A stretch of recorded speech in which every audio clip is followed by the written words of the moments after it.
This is the Relevant Podcast.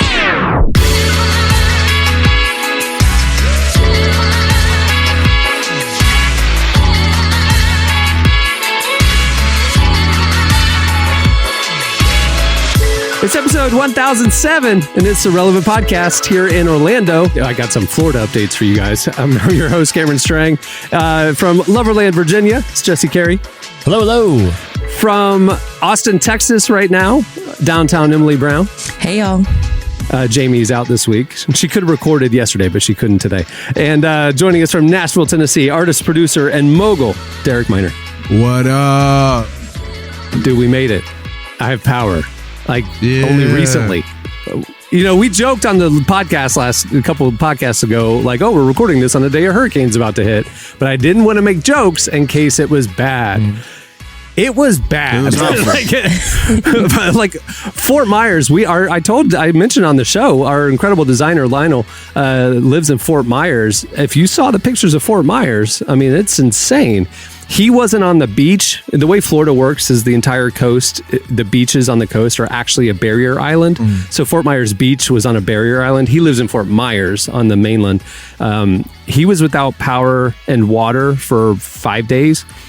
Man. And he was 20, 30 minutes from the coast. And so, you know, like he was in it.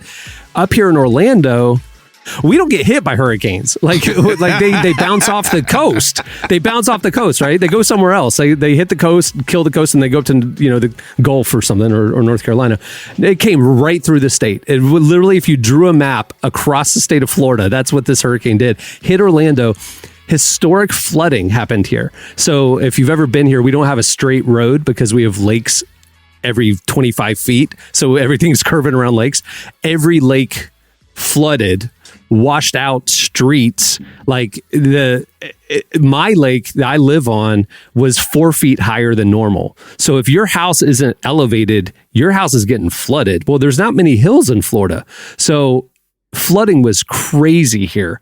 And obviously power went out and stuff like that. So for me, power went out for 4 days. We had water, but I had no power for 4 days. Slept in the car. I mean, it was just wild. It was wild. So we're back to normal. I'll say, like, I have so much, obviously, you know, these storms are, you know, there's a lot of tragedy and, you know, it's a lot of terrible stuff with these big storms. But even we got a little tail end of it here, and my home only lost power for like, you know, an hour in the middle of the night one night. Right. But losing power, even for an hour, is it not one of the most humbling things? Like, puts all of your life in perspective. Like, dude, we have it so good just to live in places where we have access to electricity. When it goes out, an hour feels like a day. Like, you know, like the Bible verse, a day is like 1,000 years. That's what it feels like when you lose power. Like, you look at the clock and time, if you have a clock that is actually operating on a battery or something, or analog technology. But I'm telling you, it makes time feel like it is stretching out forever. It is. And imagine 4 days of that. I mean, it was mind numbing. I was so stir crazy, and I was alone. I wasn't with Cohen. So I was just like totally. Dude, let me ask this, because I don't know if this was just like when I was growing up, like if the power was going to go out and it was going to be for a couple of days, because we don't get a ton of hurricanes, but occasionally we'll get some and it'll knock power out. And my parents were like, all right, time to start drinking the milk. We're making eggs right now. Yeah. We're drinking the milk. If something's spoiling, it's getting eaten. How much milk did you consume in those early hours? None. I mean, like I didn't think, again, like previous experiences is Orlando, if we get nicked by a hurricane, it's inconvenient for a night or an evening. You know, it's not usually my old house, power never went out because all the power lines were buried in that area. And so so I never experienced a prolonged power outage, so I didn't prepare for a prolonged power outage. I'm kind of Enneagram 7. I'm just going to wing it. You know what I mean? Like, I'm not thinking through. I'm not scared. You're winging the hurricane. Dude, I didn't prepare at all for this. I brought no groceries, nothing. Right, so like, I'm just sitting there like, okay, what do I do now? You know, I have you can see behind me, I have a saltwater aquarium. Yeah. I learned the hard way that fish need oxygen. Like, when there's not a pump going, there's a bunch of dead fish in your tank. I felt terrible. So you were eating milk and having you were sushi. drinking milk and having fresh fish. Fresh sushi. Oh, Yeah, the fish died, bro. Well, I came in day 3 and there was a big dead fish and I felt terrible. And the other ones were on their last gasp, right? And that's when I'm like, okay, I've got to figure out how to turn on this pump. I've got to get temporary power to this pump. And that's when, this is not an ad and I don't know how y'all are going to feel about it, I have a Tesla. And that's when I figured out, I did some research on my phone that Teslas have a plug that you can get power out of. And so I ran 200 feet of extension cords out to the car, plugged an extension cord, powered the aquarium, and saved all the other fish's life. Power the aquarium, but not his house. Right. I didn't turn on the fridge. I didn't turn on anything else, but the fish made it except for one. I'm proud of myself for that. And then, but then it was cool. And then I was like, oh, I'm going to make a bagel. So I'm going to unplug the aquarium for a minute and plug in the toaster. And I made a bagel, little things like that. So I was, I got resourceful. The other thing with power too, because I would walk through the hallway and go flip a light switch on just instinctually. Yeah. Even though I knew the power was out, right? I'm so conditioned. By these, first world luxuries that, like I said, it really is humbling. Even just minutes, like when you hear the power go out, it is just this sinking feeling. Like, what am I supposed to do now? Read a book, like some sort of, some sort of like early settler. Dude, here's what I did. My version of that was I'm going to go sleep in the car because Tesla also has a thing called camping mode, which means you can leave on the AC, you can watch Netflix, you can live stream Hulu. So I'm live streaming the local news. Camping. I'm live streaming the local news sitting in the car in the AC. But you do that for 24 hours a day, you're going stir crazy. I mean, all the roads were blocked off, flooded, trees were down. Couldn't go anywhere. So, but I'm so thankful that I had that car. I'm so thankful. And on camping mode, it would have stayed powered for 10 days. I really think that should be Tesla's new advertisement. I know about the electric car. I know it looks cool. Whatever. You can survive a hurricane with a Tesla.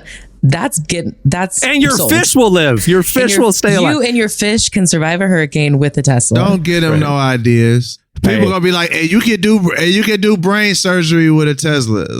And this is coming from a guy that has a. I could have powered a medical device to do some surgery. I got a Tesla on order, but the Tesla bros are too much. It's like the Tesla bros and the Kanye bros are too much. It's just Derek, do you realize you are both of those things? You love Kanye and you have a Tesla that you've ordered. I love Kanye and I like Tesla. But here's the thing, I'm not a Tesla bro.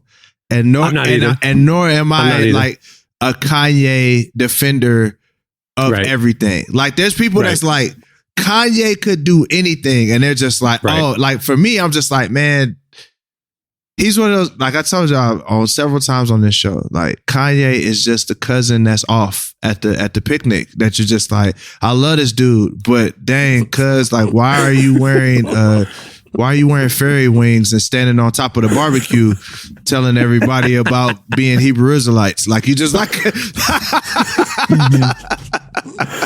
That's Kanye. That's exactly what he would do. He's doing. No, that's true. I agree with you. There's people that are like drink the Kool-Aid for those things or the things they love. I'm not that. Yeah. I was pleasantly surprised that I had an option for 5 days of no power.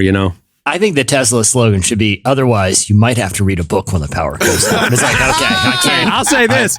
Most Tesla people I know, they don't read books. So that would be an effective campaign. So anyway, we made it back to normal. Hope you got a puzzle drawer. Otherwise, buy a Tesla. Hey, that was the worst of it. I got Legos out and stuff. I was like, I'll just pass the time doing some Legos and stuff. You need light to see what is that light gray or dark gray brick. You can't do it in the dark. So I couldn't even do my Legos. kind of bummed. But that was how anyway. I felt when like Texas had the winter power outage last year. It would get dark by like 7:30. So me and my roommate, we had our candles that were literally felt like Victorian children walking through our house, just like trying to like find places to go and stuff. Cause we didn't have power. So, and I don't have a Tesla, so I can't go to camping mode. So I would take a decent amount of melatonin every night around 8 p.m. and just sleep through the night. You drugged yourself? You was like, I just got to sleep it through? Yeah, because I was like, well, what am I going to do? Sit in the dark? Yeah. Like, I can't see anything. I don't want the candle to burn. And also I was kind of like, you know what? I'm tired of this. I just want to get through this. Maybe if I sleep. And I did the same thing, Jesse. I would like turn on a light switch knowing there wasn't power on, but there would be a part of me that was like, maybe this time it'll come back on. Maybe and the whole grid. I went almost a whole week without power, and it was brutal. The first sign of hypothermia is just, I just want to shut my eyes and go to sleep and give in. Yeah, I feel warm and comfortable. Yeah. I did go out to my car for like quick breaks to like heat myself up, which like I was wearing like multiple sweaters. I have this thing called a comfy, which is like a walking blanket and like not a snuggie. It's different. It has a back to it. And it's fleece. So it's very warm, but I would go out to my car to charge my phone and get warm. And then I would have to go back in. And every time I'd go back in, just like silent tear. Cause I was like, this is so cold. I have to go back to my Victorian home. It was really sad. Man, Southwest Florida, Central Florida, we don't get hit a lot, and we got hit, and we weren't ready for it, but we're okay now. All right. Well, we have a great show in store for you today. Coming up later, we talk to one of our favorite worship leaders, Cody Carnes, who does not live in Florida. He's totally fine. And we have your feedback at the end of the show, but stay tuned right now. Tyler joins us for Relevant Buzz.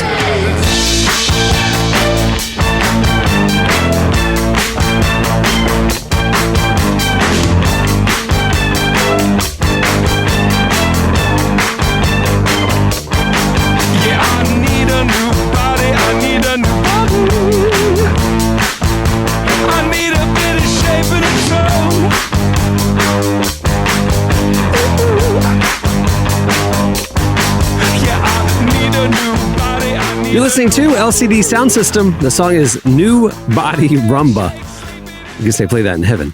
New Body Rumba. Today's podcast is brought to you in part by Mercy Ships. Globally, 5 billion people lack access to surgical care. In sub-Saharan Africa, there's only one surgeon for every 200,000 people. Mercy Ships provides free, life-transforming surgeries for people who have little to no access to medical care. They help the blind see, straighten twisted limbs, remove deadly tumors, treat cleft conditions, and so much more. With state-of-the-art hospital ships, they provide safe surgery to children and adults living with treatable conditions, and it's completely free of charge. They do all this work with an all-volunteer crew of professionals who donate their time and talents. Surgeons, stewards, nurses, engineers, and more make the world a better place. Your donation today provides free, safe surgeries to people in desperate need of help. All gifts are matched, so please donate today at mercyships.org/relevant. Today's podcast is brought to you in part by Tim Tebow's book, Look Again. Have you ever wondered what would change if you truly believed you were infinitely valuable to God? In his New York Times bestselling book, Look Again, Tim Tebow reveals the powerful truth that when we learn to see the image of God in every person, including those we struggle to love, everything changes. Tebow shares incredible stories from his work with people the world often overlooks, and it will challenge you to stand up to the lies, rediscover the worth that everyone has, and impact the world for good. Find Look Again by Tim Tebow, available now wherever books are sold. Okay, it's time for Relevant Buzz. Please welcome to the show from Paris, France, Tyler Huckabee. What's going on this week, Tyler? Bonjour, everybody. What up? Hey. Excuse me. I'm allergic to the French, Tyler. Even over the internet. I was trying not to get into it, Jesse, but that was there's a wave.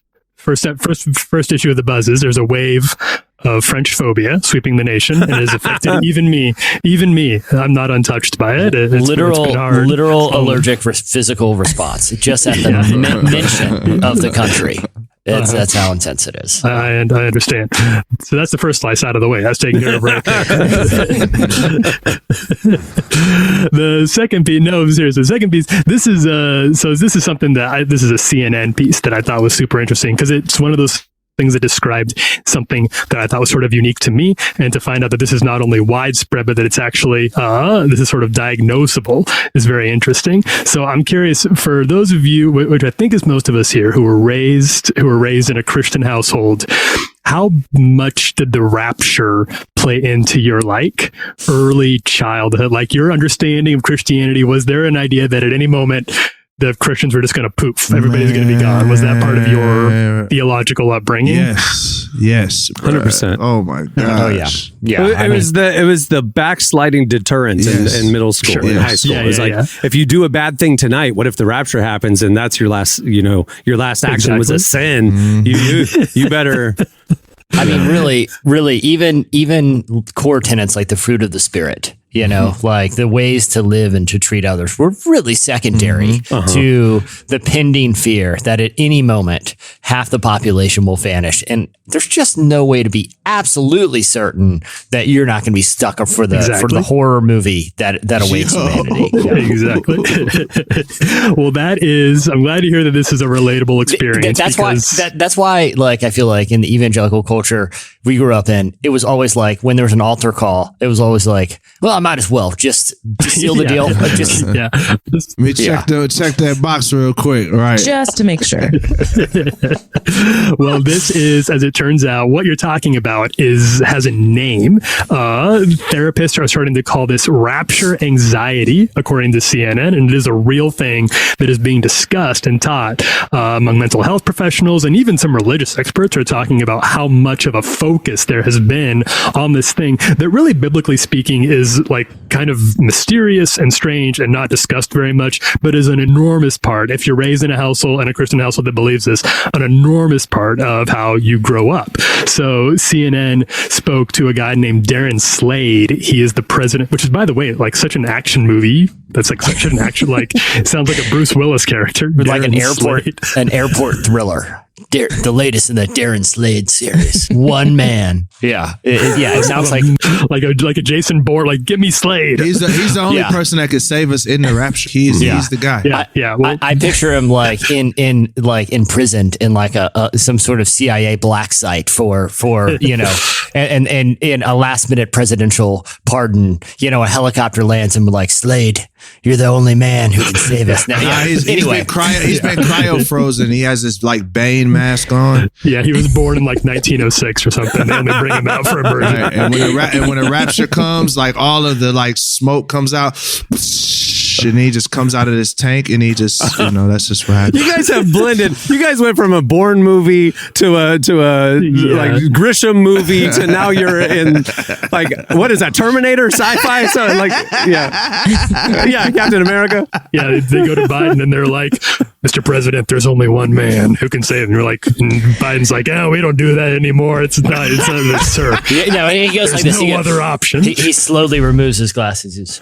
You're not suggesting what I think you're suggesting. Now you're doing a Michael Bay movie. He's like, don't tell me it's Slade, sir. We need Slade. This is Con Air meets Captain America meets. What if it's, all my gospel people will know this, what if it's Tone? Like, cause he changed his name to B Slade. So what if it's like Tone? If everybody knows who Tone is, he's like, man, it'd be dope. It's like, imagine Prince saving the world. That's what Tone is, like the gospel version of Prince. Not gonna lie, I would watch that movie. I'd watch the heck out of that movie. We've got a really good thing going. We've got a really good idea going here. Anyway, if I came across that on the Netflix menu, like, I am dropping what I'm doing. And it's Chris Pratt and Tone. Tone is that's right. Darren Slade. Darren Slade. All right. Darren Slade's real job is the CEO for the Global Center for Religious Research, which, I mean, that's what they say. That's what they want you to think that his job is, according to this CNN article. So take that for what it's worth. But he was interviewed about this, and he said, quote, "This is a real thing. It's a chronic problem. This is a new area of study, but in general, our research has revealed that rapture anxiety leads to an increase of anxiety, depression, paranoia, and even some OCD-like behaviors, like I need to say this prayer of salvation so many times, or I need to confess my sins so often, like we were talking about.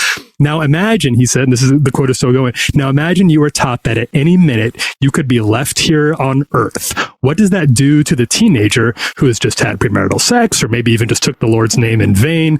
And so this is sort of what they're focusing on. And this really is, I mean, obviously it's a mental health issue for people who feel this anxiety, but this is also, I think, kind of a theological issue. Like, this is not something that I think any right theology you would not be feeling a ton of anxiety about this. Well, I mean, just the whole concept of like modern revelation epistemology, where Christians just vanish, that construct is what, 150 years old. Like, for most of the existence of the modern Big C church, like the church that started in the days after Christ, no one really believed or thought that. That is a very contemporary interpretation that I think is, should be subject to much more theological scrutiny than it is in a lot of churches. How come with the scripture, the dead in Christ shall rise? How come zombies aren't more of a thing in Christian lexicon?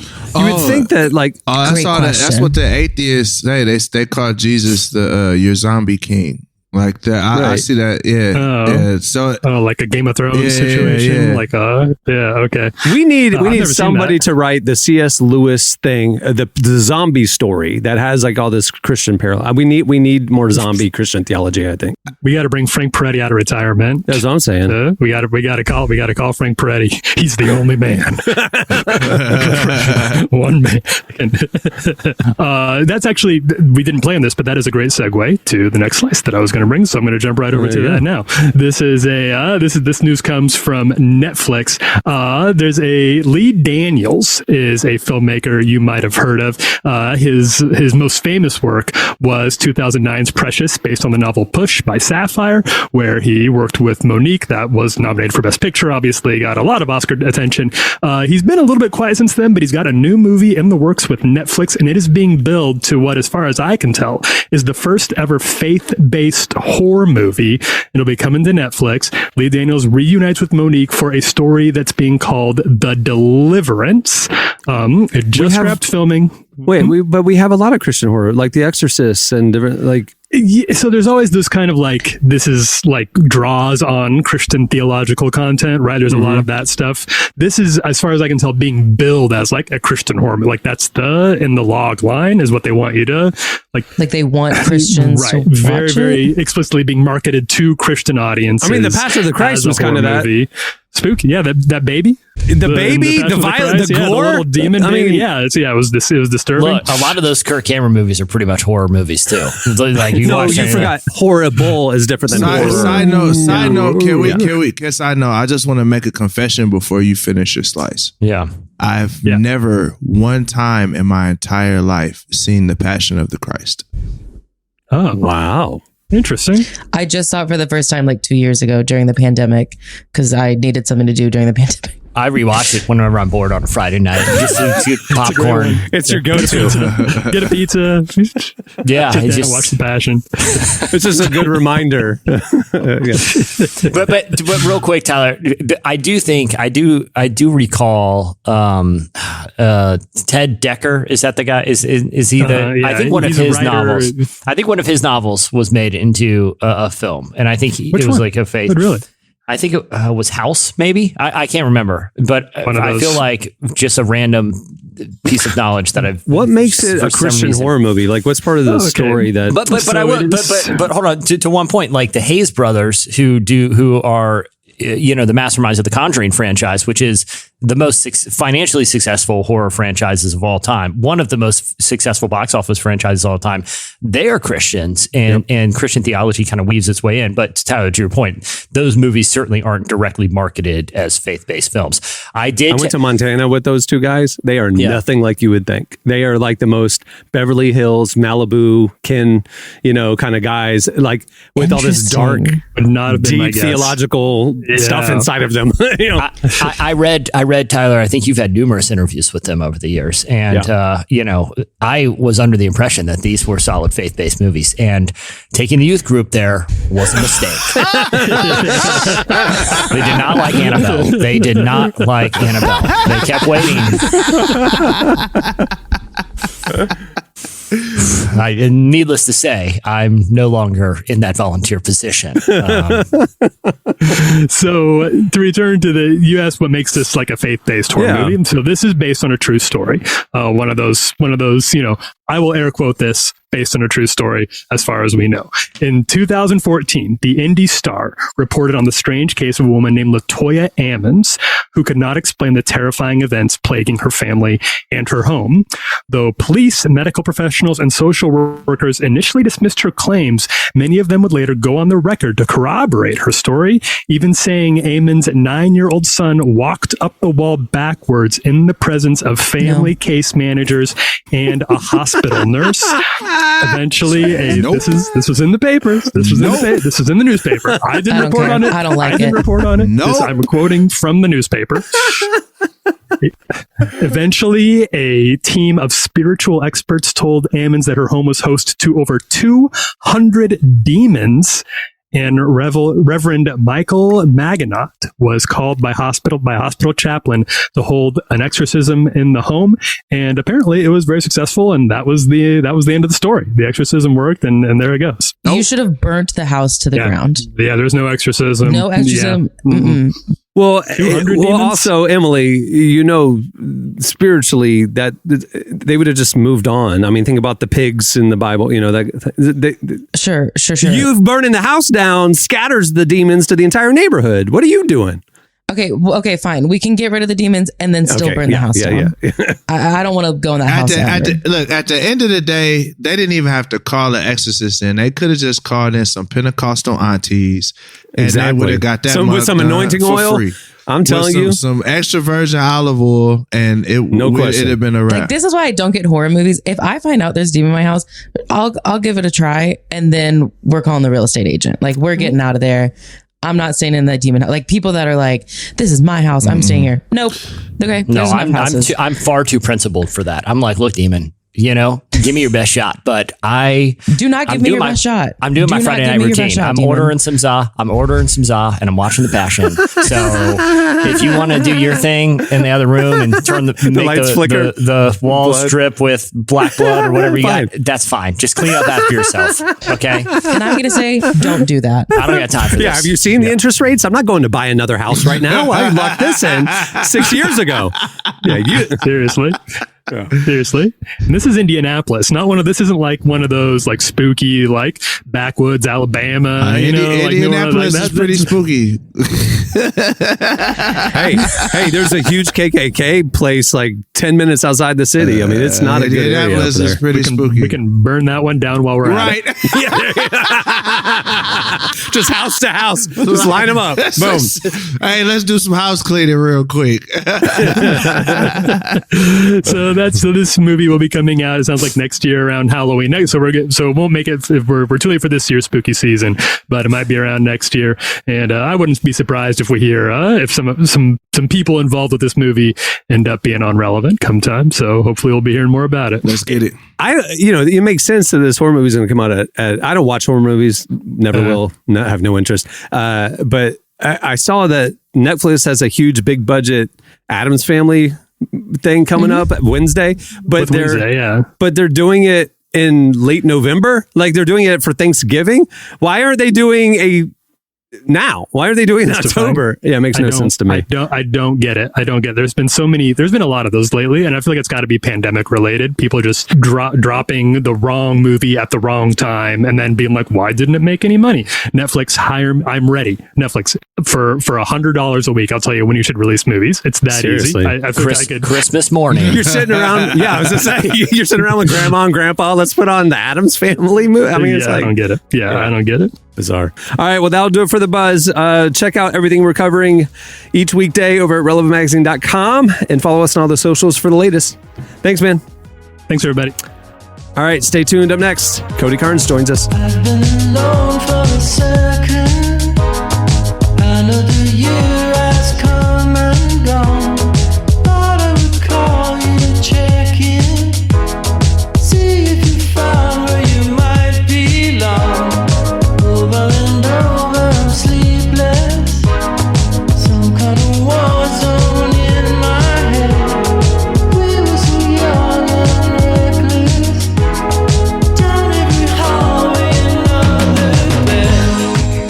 listening to Broken Bells. The song is One Night. Today's podcast is brought to you in part by John Mark Comer's book, Garden City, a book that speaks to the tension we all feel between work, rest, and purpose. The New York Times best-selling author John Mark Comer takes us to the scriptures to identify what it really means to be human and flips the script on the idea that who you are matters, not what you do.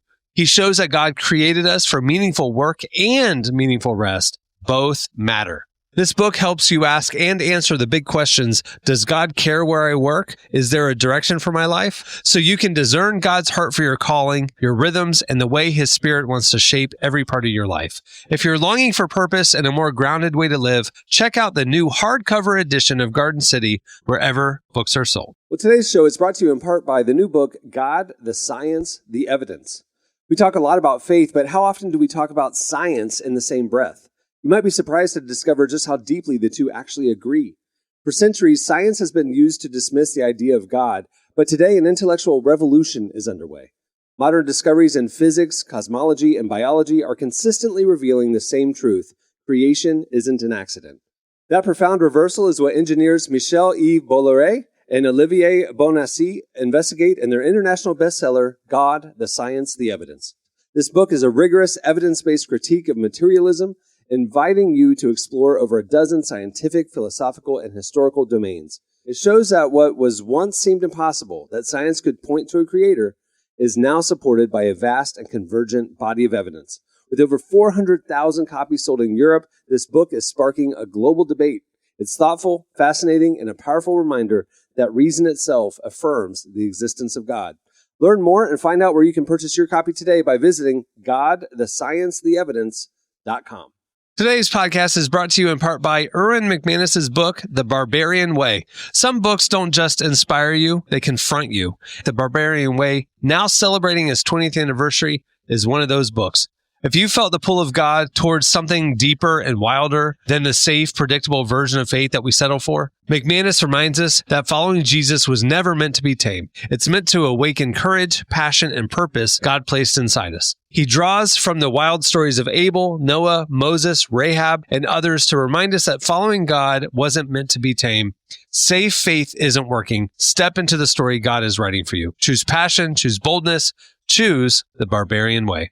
Available now wherever books are sold. Well, our guest today is Cody Carnes. He's a worship leader who's released some of our favorite worship songs like The Blessing, Nothing Else, and so many more good ones. His new album is called God is Good. It just came out recently. So we sat down with our very own downtown Emily Brown to discuss his new music, how he tries to keep worship music fresh and authentic, and why the church needs to continually focus on God's goodness. Here's our conversation with Cody Carnes.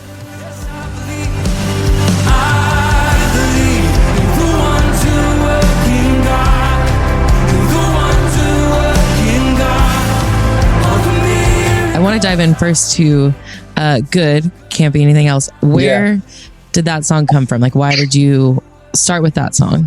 Yeah, I started with that song because it just felt special from the beginning. Like when we were in the studio those 10 days, this song we actually worked on late at night. It was one of the nights that we started the song about 10 p.m. I think, and we went till about 2 or 3 in the morning. And, and there was just something really special about that night that we got into this song, and just literally from the first downbeat and playing this song, it just felt like, man, there's something so special on this, And I think it also became a theme of the album. The album is called God is Good. And so, there's a lot of songs on the album with good in the title. That's unintentional. I didn't mean to do that. When I put all the songs together, I realized there was a theme there. And so that's really where the album title came from. But really, it also is like the theme of the album that God is good. He can't be anything else, Good is not just a characteristic of who God is, but it is actually the very essence, the very nature of who he is.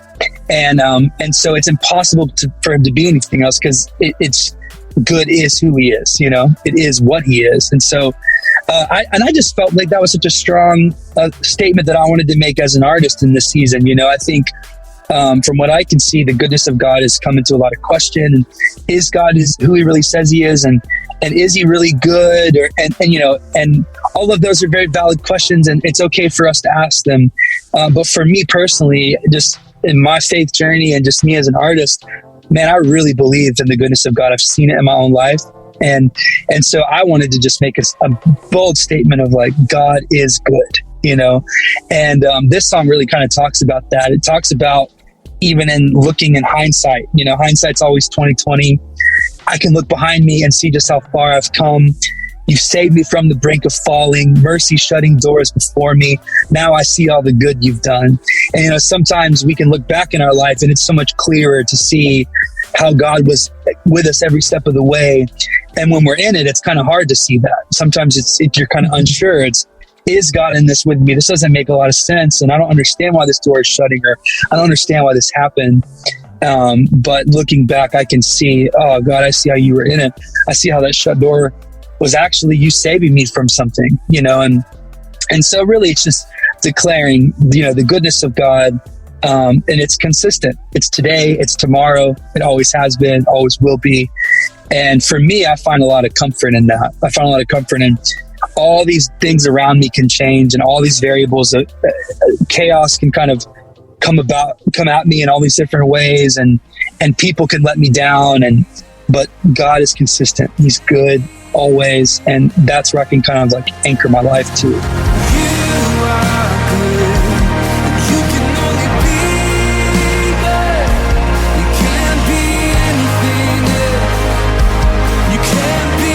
I'm sure we've all had these moments where we question like the goodness of God and where he is. Like, how do you in that moment like look for the goodness of God? Yeah, I think it really is about what you choose for your perspective to be on a situation. And you can look at any situation and you can find all the things wrong with it. You can look at any situation and you can find the things that to be grateful for. And I think it's really just taking on, first of all, that attitude of just gratefulness, of gratitude, of just realizing, looking at something and being like, oh man, God, thank you that you provided this. Thank you that you did this. Thank you that you gave me my family. Thank you that you, even in the situation that was hard, like, thank you that you were just with me in it. I can look back and see that when I was weeping, you were weeping. When I was hurting, you were there, right there with me, and so I think just looking for the things that God is doing in a situation and realizing that, I can choose today, whatever I walk into, I can choose to either be really cynical and find all the things wrong with whatever's happening, or I can choose to be grateful for what I do have. I can choose to be grateful for the moments and the situations, and find something to be grateful for in it, And so it's really just making that choice, I think, in those scenarios, and choosing to see the good in something and choosing to see God in something, is how just be personally how I navigate those times.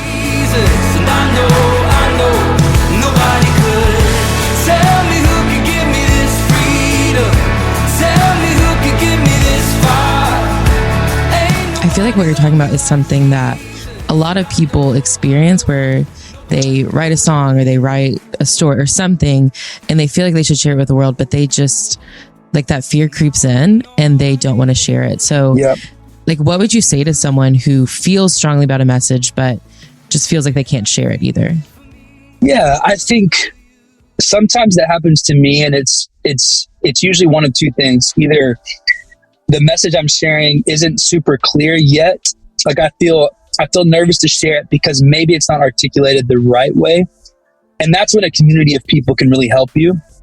I had a song that it was a pretty bold statement that I was making. And I remember showing it to another songwriting friend I really respected. And, he goes, I feel like what you're trying to say is this. And I feel like if you said it this different way, it would actually be received a lot better.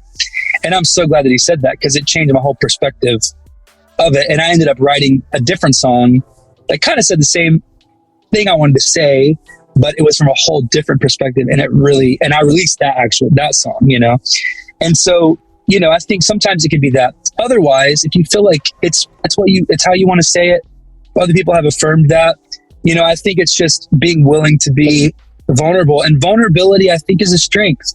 I think it's something that actually, it opens up people's hearts, And so when they can see you being vulnerable, it allows them to be vulnerable. And especially in worship music, like vulnerability has to happen before God to experience it. You have to recognize that you need God. You have to open up your heart to God. God just doesn't barge into your life. He doesn't just barge into your heart. He wants to be invited. We all have free will to choose if we invite God in or not, And so I think that vulnerability actually can really help people just open up their heart to realize they can be vulnerable, that it's okay, that it's safe, And so I get excited for the vulnerable songs, really, because I recognize that they can really help people encounter God.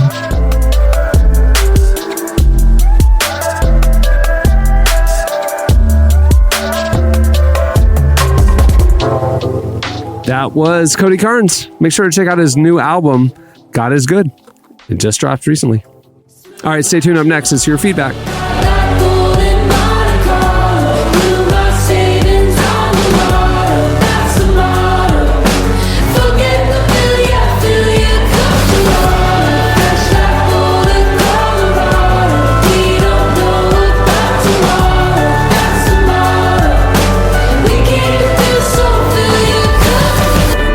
You're listening to Echo Smith. The song is Gelato. Sounds delicious. All right, it's time for your feedback. So if you listened to last week's show, we asked one question of the week. And Emily, downtown Emily Brown, made an executive decision to, on social media, ask a different question of the week. So actually what we're going to do is pivot toward Emily's question. And it's, what's the craziest excuse you or someone you know has used to get out of work for the day? I was not asking for myself. I feel like I should clarify that. You need some new excuses. All right. What's the crazy excuse you or someone you know has used to get out of work for the day? Here are some of our favorite replies. Yeah, so David Renault says, not for work, but I had a Sunday morning volunteer call out because she had to take her son to work. He had to be there at 3 and service began at 11. Maybe he works 3 hours away. Who knows? Tom Constance is clearly a business owner. This is funny. He said an employee's boyfriend left her, took off to another state, took both cars and all the money. She was going to chase after him, and we never saw her again. I'd watch that movie. That's how I was like, hey, how did he take both cars? So that's not calling into work. There's a couple holes in this. One was on a trailer, and 2, that's not calling into work. That's just quitting. That's just never showing up again. That's an Enneagram 9 trying to avoid conflict. Doesn't want to have the awkward conversation of resigning. She just said an excuse to get off for the day. Never came back. That's it. Jason said this. He said, my brother said he had an eye problem. He couldn't see himself going to work. Jason, if I was your boss, you'd be fired for that. You'd be fired right back. You cannot call out with a pun. No pun. I mean, I kind of liked the pun personally. I think it's awesome. Okay, that was me. I liked Kristen's. At a previous job, there was an often repeated story about someone calling out of work by emailing the whole office that their pet hedgehog was sick.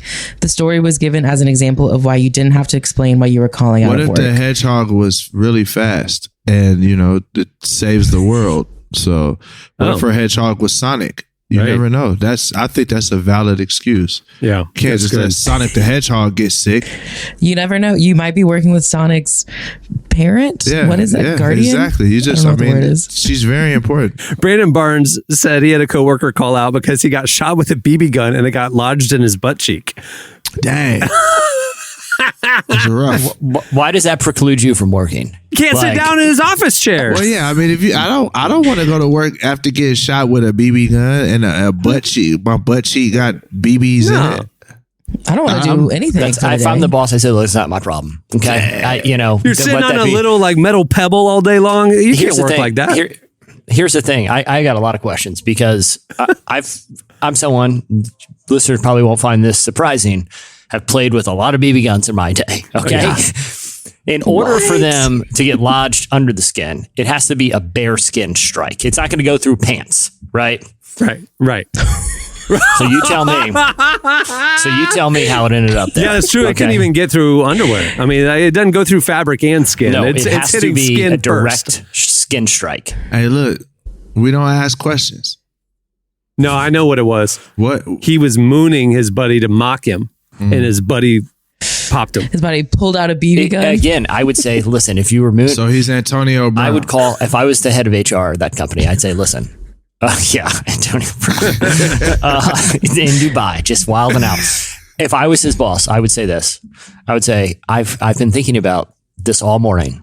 And it seems like the only way this could have happened is that you were mooning someone, and that was retaliatory, and you deserved it. You can either come in or you can leave because I don't want mooners on my staff.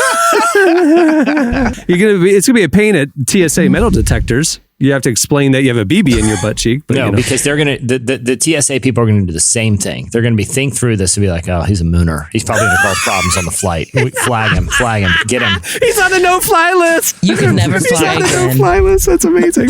Yeah, because we got enough problems flying right now. Last thing we need is send a bunch of mooners up there. Okay, That's true.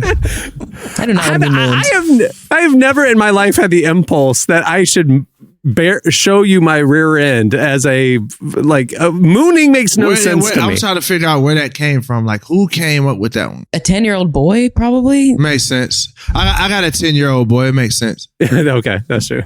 Yeah, but was it a common thing, like at any point, like out in the wild, like instead of like flipping someone the bird in traffic, just a full moon them? I feel like it's a much less aggressive, but much more disturbing. I feel like the person that's mooning is the one that's really. It's like you kind of played yourself because like every time you see it, it's like why? Like it's like dude, what is this? This is not communicating what you think it's communicating. Exactly. You know what I'm saying? This is not shaming me. It's communicating. You're shaming yourself. To go to the gym and work on your glutes. It's communicating to me. Yeah, the mooner really loses in all scenarios, and they might take a BB to the. And they're on the no-fly list. Right. Yeah. All right. Well, that'll do it for your feedback. Welcome, Cody Carnes. Yeah, go read more. There's more on Twitter at Relevant Podcast. Sometimes when I think we're like 1,000 of these in, we've covered every topic. I was not expecting an extended 15-minute conversation about mooning and its lack of effectiveness as a means of insulting someone. But here we are. Hey, that's true. Okay, it's time for this week's editorial question of the week. All right, well, we were just talking about the BB, and it got us thinking about injuries and scars. So we want to know your weirdest, craziest scar story. Everybody has one. It's that random thing. I have a V on my finger from when I was trying to whittle a bamboo reed into a fishing pole with a machete, and the machete slipped and cut my finger to the bone. What? This is the sort of stuff I did growing up. Were you marooned on an island?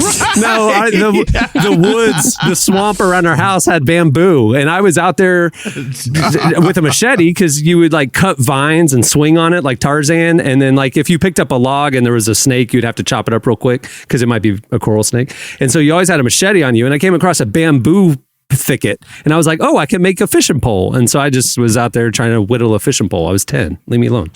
Don't give 10-year-olds machetes is the lesson here. That is the lesson. That is the lesson. That's a good lesson. Yeah. So we want to know your best scar story. Hit us up on Twitter at Relevant Podcast, and we'll post it on IG as well. We'll read our favorites next week. Hey, man, side note, Florida is different. Like, bro, this man was just walking around the woods with a machete. Dude, I lit my woods on fire. I lit. Oh man, I was toy stores in Florida, like you know, a lot of parts of the country. It was like Ninja Turtles and Barbies and Nerf guns. There, it was gas canisters, machetes, just good wholesome children's stuff. I wanted to reenact a special effect from Lethal Weapon 2, where like the opening credit is the slow burn of the letters. Slade. It's right? Slade. And so I, in my driveway, took a gas can and spelled out my name real big, and then went to light it. What I didn't realize is that you have a long name. The gas was dripped all the way to the can, and so I lit on the other end of the driveway to see if it would do the cool lethal weapon thing. Of course it doesn't. It just goes, whew, and it went all the way to the gas can, exploding the gas can. So flame flies all over the woods, and I lit the woods on fire. So yeah, I was 12. I was home alone.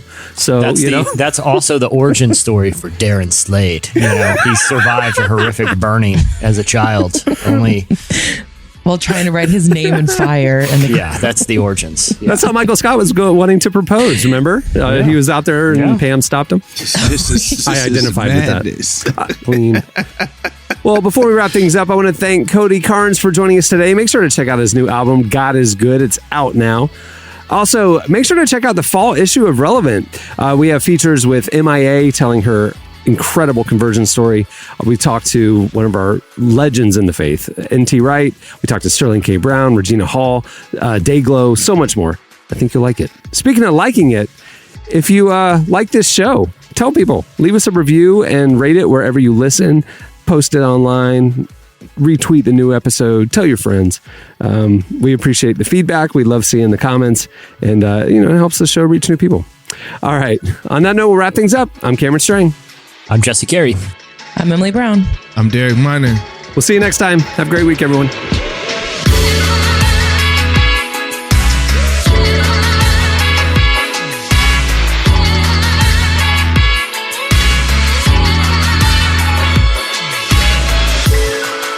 Thanks for listening to the Relevant Podcast. Check out our features, interviews, and news updates every day at relevantmagazine.com. And make sure to follow Relevant on Facebook, Twitter, and Instagram for the latest. For more great podcasts, browse the shows on the Relevant Podcast Network, which you can find at our site. And while you're there, don't miss the all-new era of Relevant Magazine. A new issue releases every other month at relevantmagazine.com.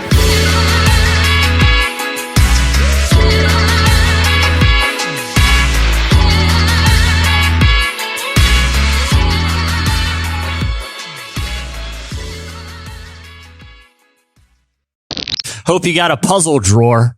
Otherwise, buy a Tesla. Relevant Podcast Network. Time is precious, and so are our pets. So time with our pets is extra precious. That's why we started Dutch. Dutch provides 24/7 access to licensed vets with unlimited virtual visits and follow-ups for up to 5 pets. You can message a vet at any time and schedule a video visit the same day. Our vets can even prescribe medication for many ailments, and shipping is always free. With Dutch, you'll get more time with your pets and year-round peace of mind when it comes to their vet care. Go to Dutch.com to get vet care that is always there for just $92 a year.